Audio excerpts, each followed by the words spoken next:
A warm welcome to Business Today. Thank you very much for joining us. I'm Rana Habwe together with Winnie Wins and Nakauchi for the sign language. And in our headlines tonight, in Business Today, Fisheries Community seeks waivers on engine and life jacket imports as unmotorable roads and Lake Victoria winds threaten. With Exim Bank's support, the East African Business Council intends to allow women and youth in business to harness the continental trade. For Social Security, NSSF and the Labour Ministry address poor contributions to the fund. Coalition seeks to elevate numbers from 10% to 50% by 2035.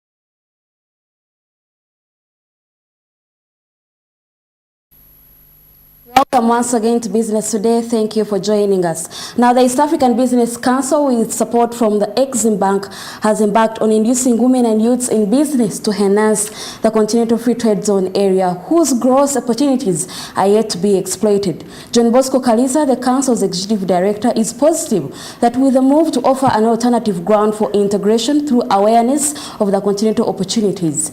Pedson Mumbere reports. Just officiate this way. The African Continent Free Trade Area has over 1.3 billion people and a combined GDP of $3.4 trillion US.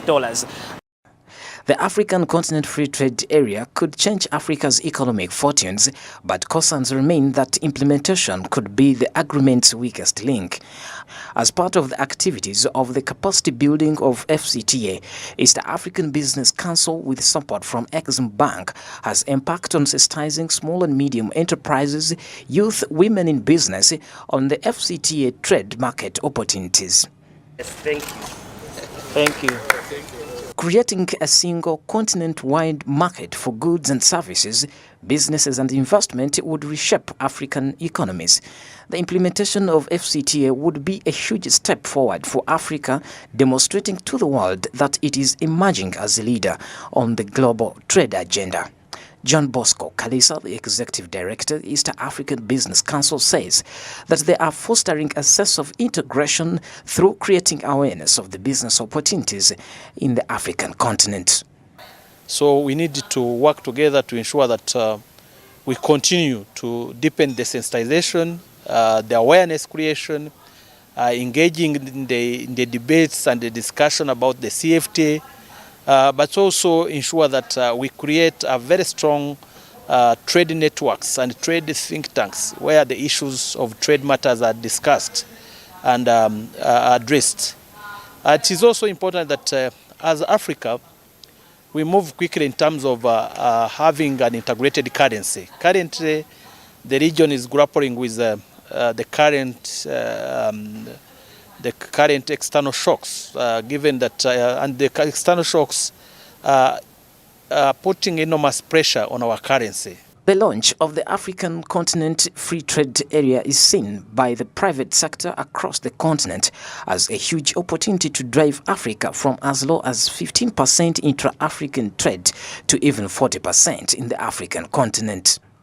The CFTA is working on a continent whose population, about 50% of Africa's population, is under the age of, I think, 18. If you look at that. And what does this mean? That means that we need to look at who is running the policies, what's their age, who's seated at the table, what's their gender. No one should be left behind. So what we are trying to do, including EABC, we are trying to engage other RECs to work together. Currently, there is a tripartite arrangement between the EAC, COMESA and SADC, that you are talking about a population of around 700 million population and with a big GDP. So we've realized that we need to work together, look at where other RECs have a challenge, then we bring them on board. The FCTA is expected to lift around 38 million people out of moderate poverty and make African countries more competitive, but successful implementation will be key, including careful monitoring of impacts of all workers, women, youth and men, skilled and unskilled across all countries, and sectors ensuring the agreement's full benefit. The African Continent Free Trade Agreement represents a major opportunity for countries to boost growth. However, some youth SMEs are still decrying of lack of funding. Secondly, it's hard to get a funding for the businesses. As an SME, it's a little bit hard to get funding for these associations. Thirdly, we have a challenge of the trade tariffs when it comes to the East African trade tariffs, which is also going to affect us when we look at the African AFTCA. We also need to address issues related to trade finance, which is currently a big challenge for the youth and women to access affordable financial instrument. But also we need to provide the youth with necessary skills and the knowledge that is required to drive the current trade agenda. According to 2022 FCTA report, of the $450 billion in income gains from FCTA, $292 billion would come from a strong trade facilitation, measures to reduce red tape and simplify custom procedures. Tariff liberalization is as well important, but by itself it would boost the continent's income by just 0.2%. Bedson Mumbere, Smart 24 TV, Business Today. We now look at the Kasenyi landing site and its continuous dire situation. Kasenyi landing site still positions itself as a force among which Victoria communities reside. Being close to the site of tragedy in which a boat capsized last week, killing many, the community has requested government to enforce a waiver on importation of boat engines and life jackets. Samla Hanifa spent her day at the busy landing site just to take in exactly what the community wants to be fixed, among which is the unmotorable Kasenyi Road. I'm seated on a boat licensed to carry people and their property to their destination. Having a life jacket is like carrying your own life in your own hands, because it is the only thing that can save you in case tragedy hits. It is so unfortunate that some people decide not to wear life jackets. Kasenyi landing site, a crucial and busy shoreland to Lake Victoria, sits approximately 5 kilometers off Entebbe Kampala Road past Nkumba. The site, which covers close to 20 acres of land off in Kasenyi village, serves a pronounced community that depends largely on fishing and other activities like boat building, fish processing and packaging, among others. Like the many landing sites in the country, Kasenyi is basically economically driven by the blue economy. For the locals, there are bigger challenges such as the untarmacked road, which has slowed down business. The business nowadays, this season, the business are not going very well because of the bad season. Now we are faced. Now it's like on last Thursday. We have got an accident. Now some businesses here in this island, they are not good. Now some seasons the business can become very well good, but some seasons which are bad, the business can really be bad. Haji Mbabali Abdunur, a 78-year-old who has spent 40 years at the site, says the fishing business used to be vibrant in the 80s and 90s, and fishermen used to respect the laws that governed the business. But this no longer happens. He says the current regime of fishermen have neglected the guidelines in place, a reason for the many fatal accidents on the waters. Amateeka wegali naye ayitibwa omuvubi. Bannange baganda bange omuvubi muzibu. My friends, the fishermen are very difficult. They don't want to wear life jackets. The laws are there, but they don't respect them. According to the locals, business has slowed down of late because of the strong winds which have made sailing almost impossible, yet they have to make ends meet. These have requested government to at least set waiver on the cost of boat engines and life jackets to secure affordability. Ekizibu ekisookera ddala nga tulinamu season ey'empewo. Empewo yetera okubeera wakati w'omwezi ogw'omusanvu n'ogw'omunaana. So many people use water transport to transact their businesses, but this season we have strong and difficult winds.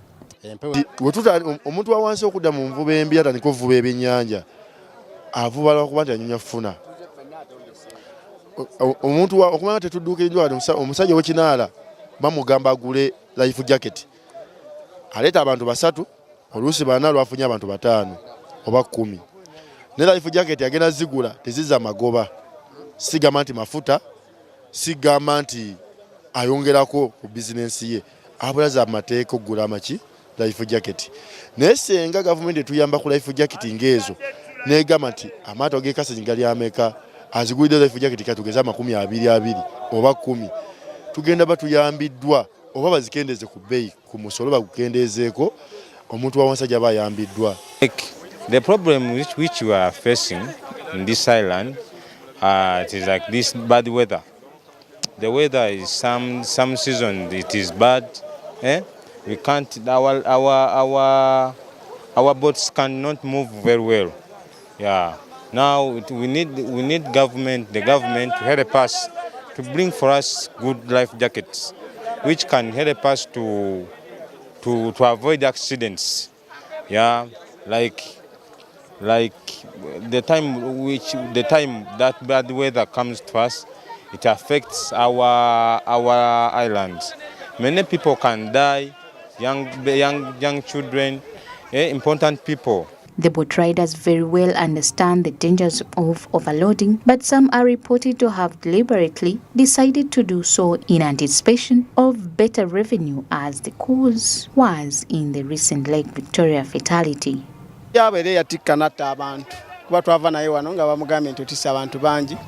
overloaded and they warned him to offload some people, but he played dumb, which later caused the accident that killed so many people. Now, some of the binaras, they are not in good condition. You get a point, eh? And the owner of the binara, they don't want to make a repair. And they don't know how the condition, how they are going to drive the people, how they are going to drive the commodities. Some they move by night, which is not good in the good condition. So when you move by night on this lake, you may cause a problem. You get a point. The community has also reached out to government seeking tarmacking the legendary Kasenyi Road, which they attribute to heavy expenses as fish and other merchandise is covered in dirt. Yet nakusaba da ulichera nkusaba President Museveni kaiwe mu kwikola tufune ku luguudo Katonda tetumanyi wayinza kujja kakati akujjewo nga gwe nnyini gwe nalisabye tonkoledde ekyo kye nakusaba. Those who were around in the 80s used to see me dig this road. Mr. Museveni would have helped me to tarmac the road. Mr. Museveni, please tarmac the road for us. During the months of June, July and August, it is believed the lakes experience very strong and difficult winds, which make it difficult to traverse and transact business on the lake. On the fateful day of 2nd August, it is believed the strong winds had a hand in capsizing the boat. Samlanifa, Smart 24 TV, Business Today. Thank you, Samla Anifa, for that report, and may the souls of those that were on the boat rest in eternal peace. Now, looking at sustainable development, in September 2015, world leaders adopted the 17 Sustainable Development Goals in 2030 Agenda for Development. Halfway down the road, and nations are still lagging. The local SDG Secretariat, KCCA, and the NGO Forum have taken on the youths to support accomplishments that are already behind schedule. While preparing SDG Festival, the pact expects to tackle highlighted issues such as poverty, decent employment, and economic growth, among other factors. Stuart Jaconi has more. Uganda's membership with the United Nations implies observance of operational frameworks and development goals, for instance, as prescribed in the 17 SDGs. In an attempt to implement such, the SDG Secretariat, KCCA, and the Non-Government Organization Forum are aligning up the youths to realize key goals. The upcoming SDG Festival has been considered as ground to address key issues such as poverty, climate action, sustainable cities, among others, as interaction with the public is expected. That the overall objective of the festival is to provide a platform for creating awareness and promoting the localization of sustainable development goals in Uganda. Specifically, the festival will aim to provide people-centered interactive platform for conversations about the active participation of ordinary citizens in the realization of sustainable development goals. It also brings together key partners and individuals to exchange knowledge, increase mutual understanding, and general solutions to enhance local action towards the realization of sustainable development goals in this. While SDG Goal 1 focuses on poverty alleviation, Musenguzi Laban, the president for Youth Coalition for SDGs, highlights the potential opportunities through mentorship that the youth stand to gain in regards to the initiative and ultimately contribute to the money economy.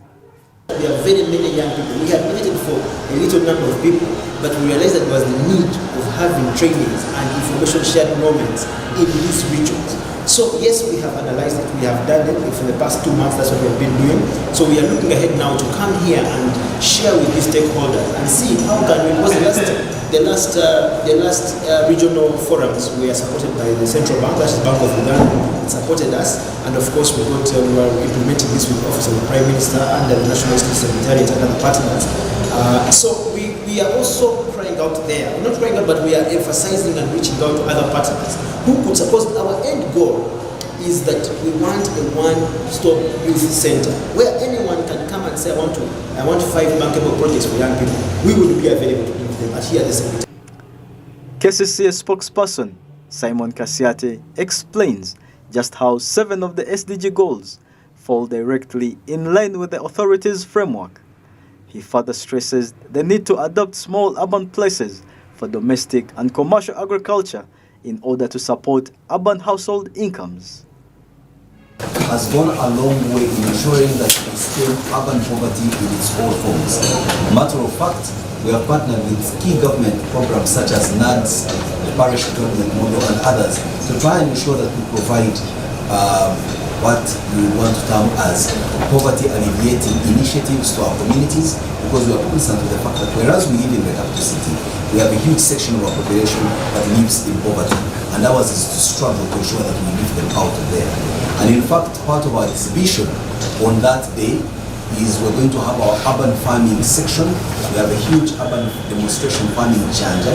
We are going to lift it and bring it to the venue for you to have an appreciation of how you can carry out small scale but highly intensive and profitable agriculture ventures that can stem you out of poverty in the city by producing enough food, not just for you to consume, but also for you to be able to sell. With a 7-year end in sight, Dr. Albert Bainomogisha asserts the needy global SDG performance outlook, citing how urgent the September summit is, as reckoned by the UN Secretary General. But for the case of the African region, by 2022, last year, Uganda performed 55.5%, which was above the African region of 51.5%. But we ranked number 18 amongst the African regions. But in the coordination policy frameworks, Uganda ranked number 5. So we are assessing performance now of all the goals in the whole country, trying to find out how we are faring, because the other data I've talked about was for 2021, and now we are in 2023, so we should be able to give the position, but in totality, performance worldwide has not been good. Adopted in 2015, with the agenda to be accomplished by 2030, The remaining 7 years will be carefully taken into account to see whether ultimate cause has been achieved. Stuart Jacon, Smart 24 Television, Business Today.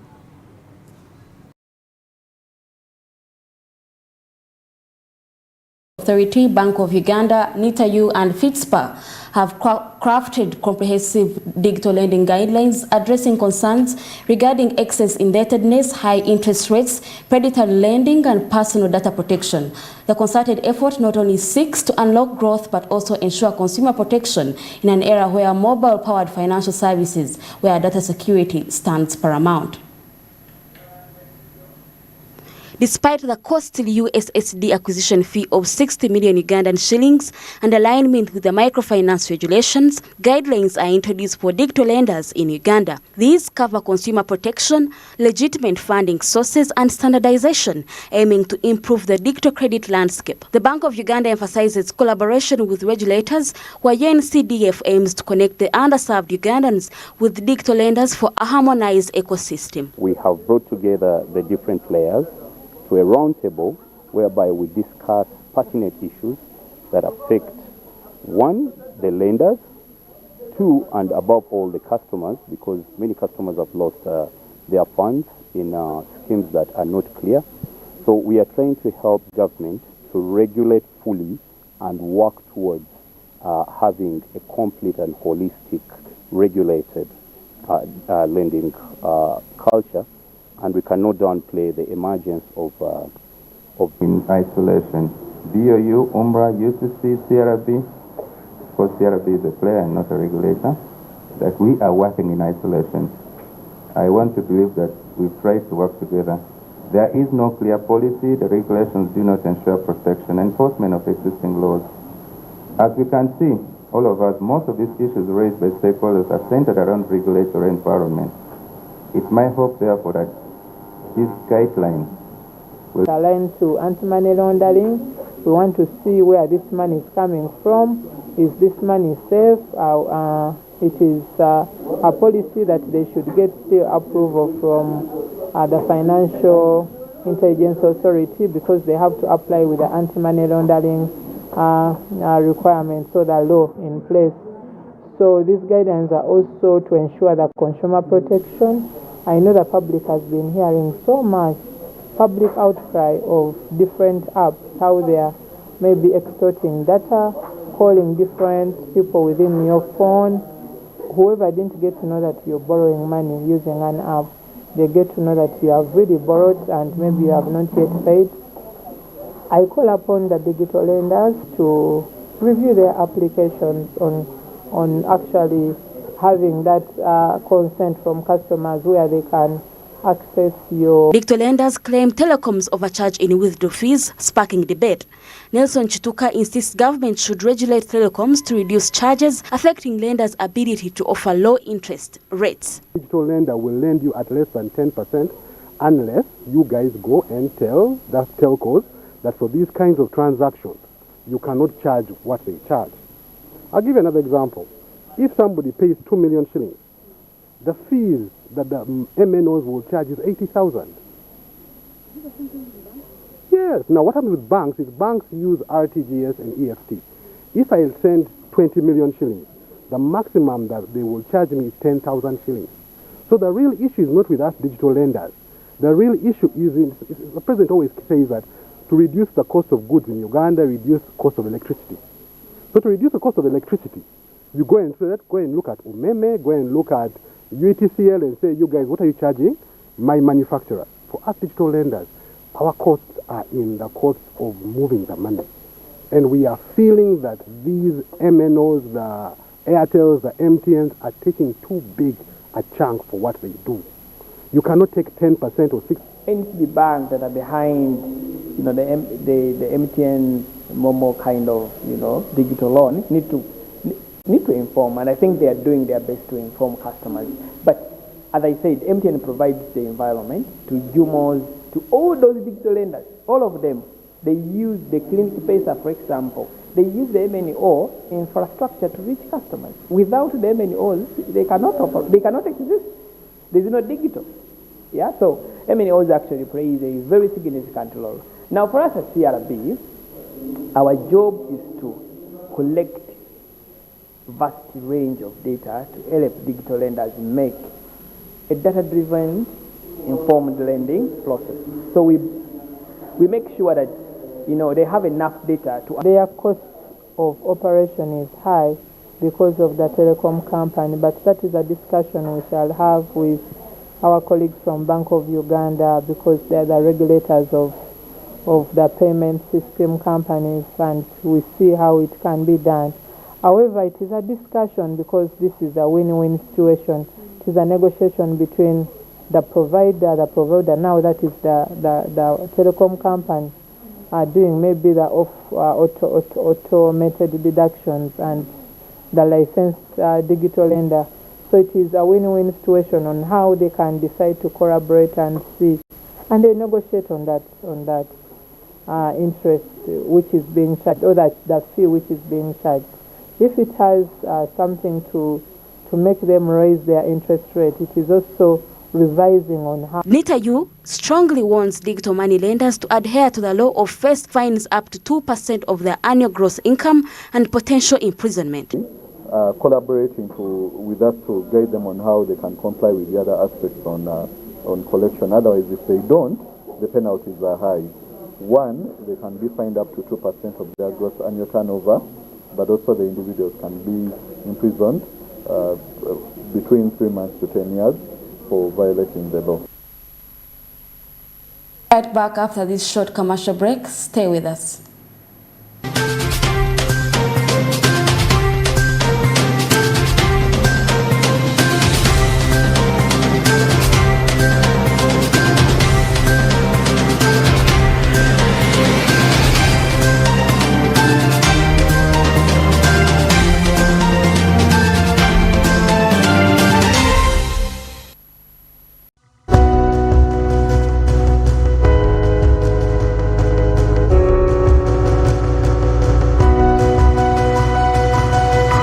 Smart 24, driving business. Say goodbye to paperwork and travel costs. Now every MTN customer can register to invest in securities anytime and anywhere with Zabu in a few simple steps. Step 1. Dial *292#. Step 2. Select option 1. Register with Zabu. Step 3. Enter your full names. Step 4. Enter your national identification number. Step 5. Enter your national identification card number. In 24 hours, you will receive an SMS confirming your registration. Congratulations, you are now ready to invest.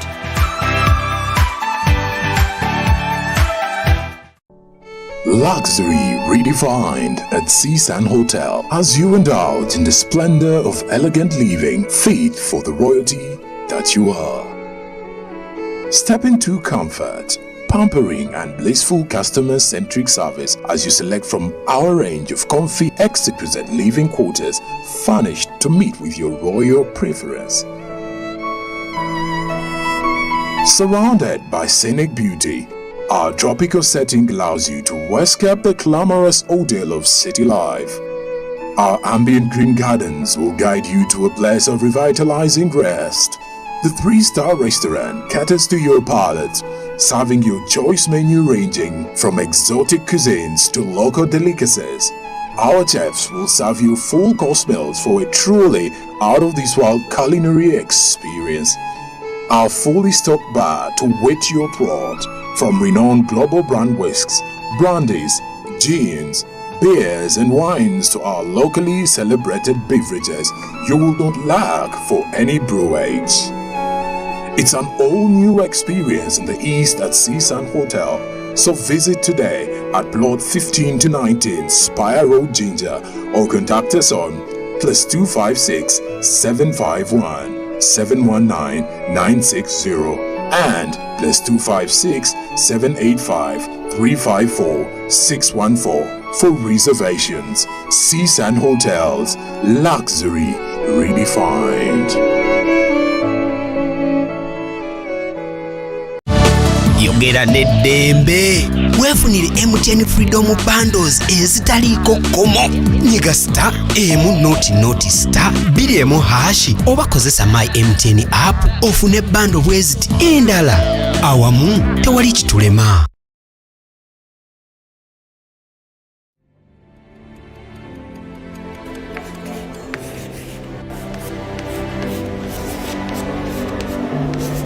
This is Jordan. When it comes to classwork, Jordan is magic. Jordan shines. Jordan makes his peers better.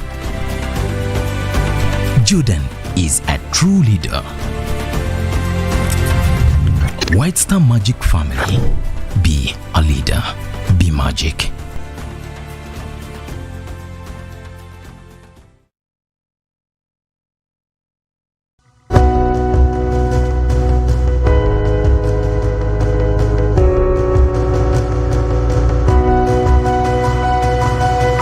Smart 24, driving business.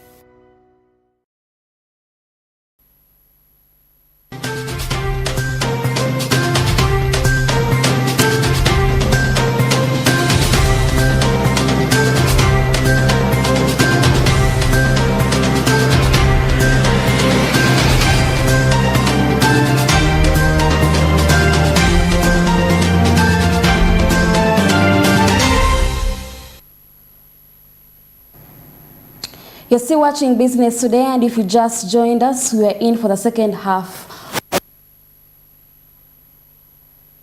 Security, National Social Security Fund and the Ministry of Gender, Labour and Social Development have embarked on expanding the small contributions to the fund, seeking bigger numbers from 10% to 50% by 2030.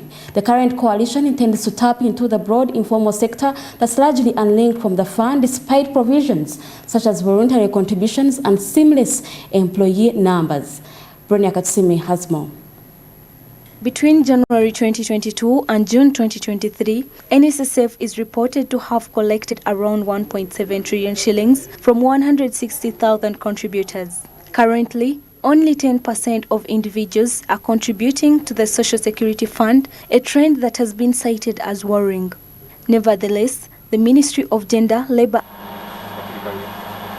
There is a hole that comes in here. It is very important if it's blocked, for the banding. If this hole is not...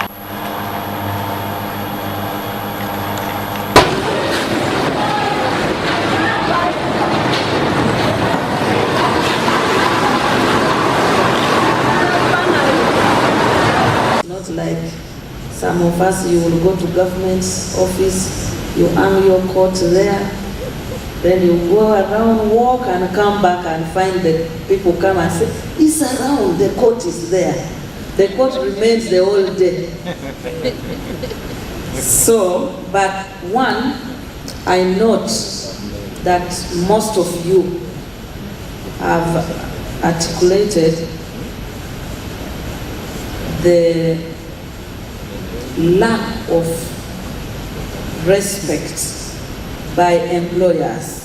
Savings is not just personal to the person who is saving. It has got national implications. If you're there when I made the presentation, the government has the responsibility, and I take care of people as they grow older. So if we do not take care of and ensure their savings now, it means that we are still going to have to take care of them in their older age. As per the recent modification to the NSSF Act, window for gross contributions is provided in voluntary savings and enrolling employers across all private sector job postings, irrespective of the number employed. There is further biddings that seek ensuring timely submission of savings and contributions. For the private sector, this is yet to be achieved. As do is they inspect, okay? They find out whether employers are actually complying to the law. And where they do not, the law is very clear on how enforcement can be done and what can be done. If it is an offense, where to go to where they can actually go to court, report these employers, and they will definitely pay with interest. The current bond belittles the previous rift between the ministry and the fund, as the two seek to reform the already constrained national social security. Bronya Katsime, Smart 24 TV, Business Today. In business, government has launched a heavily funded Women Entrepreneurs Program to support productivity among women-led small medium enterprises. The approximately 805 billion project will be powered by Private Sector Foundation Uganda, GROW, as it seeks to generate expansion of opportunities as well as productivity for women enterprises. According to data from Uganda Bureau of Statistics, 16.5% of women in Uganda find themselves unemployed, painting a stark picture of economic diversity and pressing the need for targeted interventions. This government initiative is set forth to seek and elevate the status of thousands of micro and small businesses to new heights. The 5-year initiative, funded by a $2017 million grant from the World Bank, has unveiled its mission to facilitate the transition of 35,000 micro enterprises and 4,000 small enterprises into thriving medium-sized businesses by 2027. Women will also have access to free training. The GROW project's aim, as you must have heard, is to actually build and improve the performance of women entrepreneurs businesses. That means be able to grow them from micro enterprises to small, medium and large enterprises. So our role is really to be able to build the capacity for the women to take advantage of what GROW is going to provide to them. Because as much as GROW may have the resources, without bringing the women together to be able to benefit from what GROW is presenting, it's not going to be possible. As part of its strategic framework, Private Sector Foundation has outlined a comprehensive set of interventions aimed at addressing the specific needs and challenges faced by micro and small women-led businesses. These interventions include access to affordable financing, mentorship programs, skills development initiatives, technology adoption, and targeted market linkages. Women-owned and women-supported businesses that the World Bank came in support with the government under the Ministry of Gender, particularly because women form the bulk of the business community, especially micro, small and medium enterprises. The bulk of the players are women, but women lack a series of things that can help support them. Number one is access to finance. Number two is cost of financing. Number three, they lack business development services. Number four, they lack markets. And sometimes they lack exposure, they lack confidence to enter these markets. And we are trying to get them to be the owners, the drivers, and to have a bigger say and stake so that we add value to business-owned, women-owned businesses, but also more importantly, this will boost the economy. For far too long, a substantial portion of women, particularly those from underserved and marginalized communities, have been unable to tap into the benefits of financial assistance due to various barriers. These barriers, ranging from lack of collateral to limited financial literacy, have left many women struggling to access loans that could potentially uplift their livelihoods and businesses. This GROW project is aiming at giving a lower interest rate in comparison to regular interests within the commercial banks. And the whole aim is to actually de-risk the women, because most bankers think women are higher risk. They manage smaller businesses which are difficult to follow up and to manage. So it will help the women to be able to access this money from the banks, because now banks will be comfortable to lend to them, knowing that there's somebody else who is supporting, who is de-risking them. By prioritizing initiatives that empower women economically and provide them with the tools to succeed, Uganda can work towards a future where women not only contribute substantially to the economy, but also enjoy improved livelihoods and well-being. Pedson Mumbere, Smart 24 TV, Business Today. President Museveni has further maintained the charge for extensive value addition during the G25 Coffee Summit. Through his call for Algeria to further come on board following the secured milk market, joint ventures are positioned as key factors to realize the agro prices for local commodities such as coffee.